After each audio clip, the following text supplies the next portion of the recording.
you told me about this upcoming book you were writing, which is now out.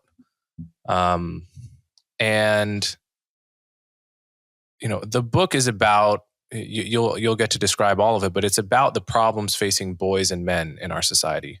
So my first question is, how dare you? I mean, everyone knows that we live in a patriarchy. There is a pay gap to the favor of men. Roe versus Wade was just overturned. We're on the heels of the MeToo and the Time's Up movement. And you have the audacity to write a book about the unique problems facing men. So the question is, why do that? Why now? And what brings you to this topic personally? I think in some way, the irony is that the very successes of the women's movement have allowed us to take more seriously some of the problems of boys and men. I don't think this is a book that one would have been writing 30, 40 years ago, when essentially the fight for gender equality was virtually synonymous with the fight for women and girls. It was very hard to find metrics where women and girls weren't very clearly behind boys and men. But the very success of that liberation movement has been such that there are now some inequalities that run the other way. And I'm sure we'll get into some of those in education and so on too. So I think in some ways it's a gift of the success of the women's movement is to look at equality more broadly and to recognize that there are not only many inequalities that still affect girls and women, you've just mentioned a couple that we can get into, but that there are also some that disproportionately affect boys and men, and that we should be able to think two thoughts at once, and we should be able to look in both directions. And so I think it's precisely because we've had so much progress that we can now responsibly address gender inequality in both directions. So in what domains of society, if you can just give a short summary and then we'll go deeper into each one, in what domains of society are men struggling uniquely?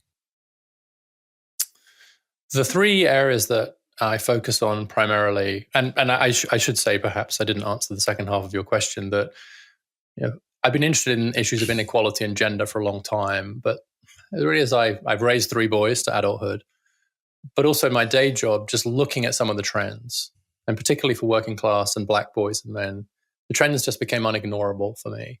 And I really did feel that there was a gap here that needed to be filled in terms of an attempt to just call these problems as I saw them from, I hope, an authentically feminist perspective, with feminism defined as being about equality.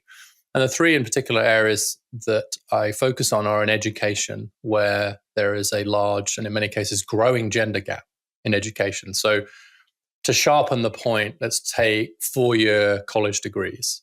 The gender gap in 4-year college degree attainment is wider today than it was in 1972, when the Title IX legislation was passed to help girls and women. But it's the other way around. There's now a 15 percentage point gap in favor of women, as opposed to a 13 percentage point gap in favor of men back then. And in basically every advanced economy, in every level of education, you're seeing just a stark gender gap in education.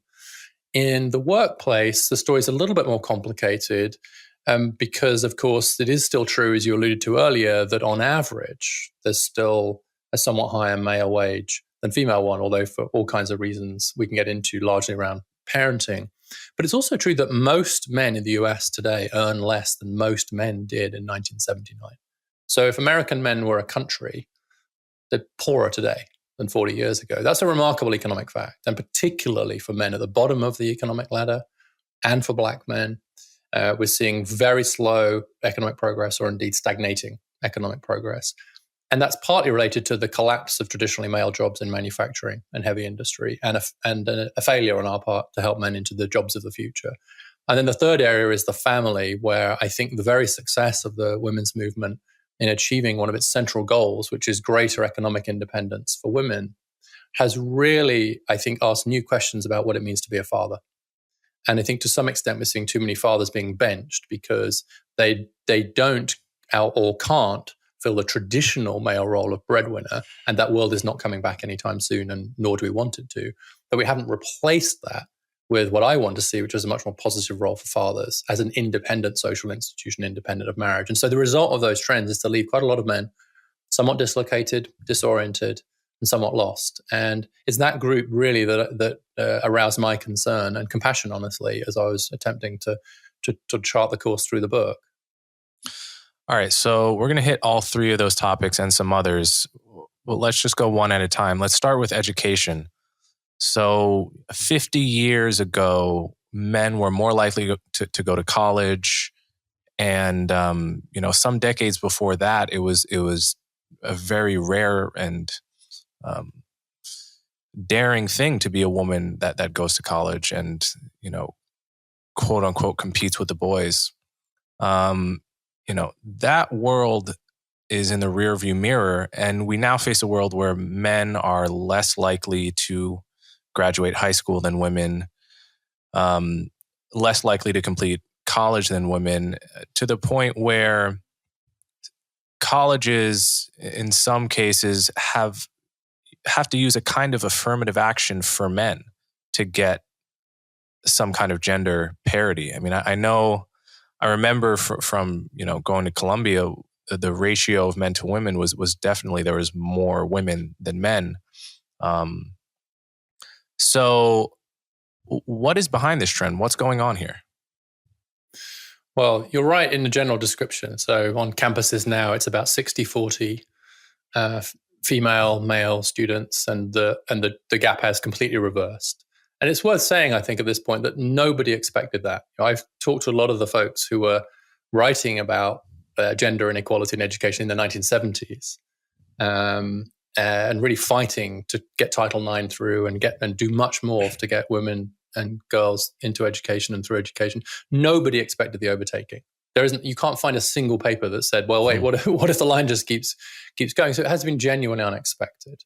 And I still think everyone's coming to terms with that unexpected and significant overtaking. And you're right, more likely to graduate high school on time, more likely to go from high school to college, much more likely to go to college, much more likely to complete college on time, rather than drop out, etc. And the result of that is these big gender gaps. And you're also right, there is this interesting sidebar that the only institutions that can practice sex discrimination in admissions are private undergraduate colleges who got a carve out from the Title IX discrimination law.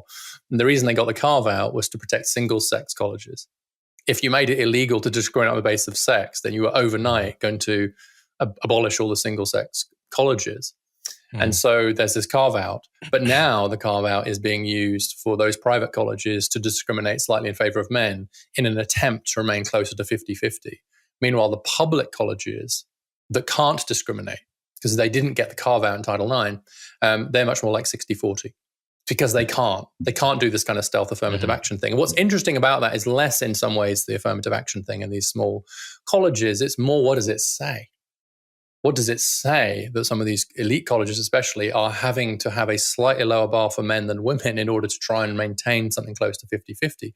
What it says is that girls are outperforming boys very strongly throughout the education system, including up to the point of college admissions. And I think that's for the simple reason that the boys mature a bit later than girls, which is why I think we should give them start them in school a year later. But maybe we'll get into some of those details. Yeah, let's get into that because, I mean, this is one of those truisms that I've heard people say my whole life. Girls mature faster than boys. I think, in your book, you say there's some evidence that it's something like 2 or 3 years faster at some time in childhood. Is that was surprising to me? Yeah, so it's not a truism; it's true. Yeah. So I think that's an important distinction. That it's like, but it's interesting. Like, when I've shared this drafts of this book and this particular section on this big maturity gap, a lot of people, in fact, I want to say everyone goes, well, duh. Right. Tell us something we don't know. Okay, we'll just pause there and then say, okay, if it's true that there's at least a year, and it depends on how you measure it, depends on which study you look at, but at least a year's gap. In some argue it's close to 2 years gap in the development of these crucial parts of the brain, in the prefrontal cortex, which is sometimes called the CEO of the brain. It's the bit of the brain that makes you do your homework rather than go out to party. It's the bit of your brain that cares about your GPA. It's the bit of your brain that works on college application essays. It's the bit of the brain that can think to the future in terms of the decisions you're making now. And on average, and again, of course, the distributions overlap, there's a pretty big gender gap. And what that means is that a 15-year-old boy and a 15-year-old girl, everything else equal, are not the same in terms of their development. But the education system really does reward how people do between the ages of 15 and 17, which is in some ways just when that gap is at its widest. And so there's this truth that girls mature earlier than boys, which everyone knows. And it's partly about the timing of puberty as well. But it's a truth that is entirely ignored when it comes to education policy. And I think now we see these growing gaps as a result of women's progress. I don't think we can ignore it any longer. I think if there's such an obvious developmental difference based on sex, then we should take that into account, which is why I propose just starting boys in school a year later by making them a year older in the classroom than the girls they're with on average. That will make them developmentally a little bit closer. They'll be closer to their peers in terms of their development than just using chronological age to do it. But it requires, I think, to agree that there's a problem in the first place before we even get into policy proposals like that. But I was determined to have solutions and a positive agenda here rather than just a long list of laments, because kind of had plenty of that, I think. That's an interesting idea. I remember it was a few years ago that I first heard anyone question the notion of age segregation. It's like, this is something we take completely for granted in our school system, that you should segregate people by age, but that's hardly obvious. Like, age is at best a pretty good proxy for maturity and the kind of intelligence that develops year by year, right? That's the reason why age segregation makes any sense at all, is because it's a proxy for these other things, maturity and intelligence. Insofar as we know a systematic way where men and women differ, where those things are not correlated, it would make a lot of sense to not use the imperfect proxy and really, get to the thing we care about. But I'm curious, how would you? So one theory says this is a problem that could be solved partly or completely by starting boys in school a year later than girls. Another theory would say there is something about the school system in general that just favors girls, full stop. Mm-hmm. How do you give that notion any stock, and how would you sort of test those competing theories? Yeah, I think both things are true. I think it's true that there is this developmental gap, and that we shouldn't, as you just said. I think I like the way you just put it, which is this kind of as a proxy. But if it turns out to be, if age is not a great proxy for at least one identifiable group, then maybe don't use chronological age, or at least stagger it in the way that I've suggested. But then once they're in school too, there are some elements of schooling that do seem to be somewhat less friendly to males. It's quite hard to unpick the causal effects here. So we know, for example, that boys seem to do better if there are more male teachers around, especially in some particular subjects like English. And that appears to be particularly true for black boys, interestingly. And so there's something going on there, but we don't really know why. It's hard to say why. And there could be role modeling effects going on there. There could be something around the school ethos. There's just something about the atmosphere of a school. We do know that male teachers tend to be less like the female teachers to sort of problematize certain male behaviors, perhaps because they recognize them a bit more. But honestly, it's very hard to know what's going on. But we do know that the teaching profession is becoming more female. So only 24% of K-12 teachers are male now, only 1 in 10 elementary school teachers, and effectively no kindergarten teachers. In fact, as a share of the professions, there are fewer men teaching kindergarten than there are women flying US military planes. Wow.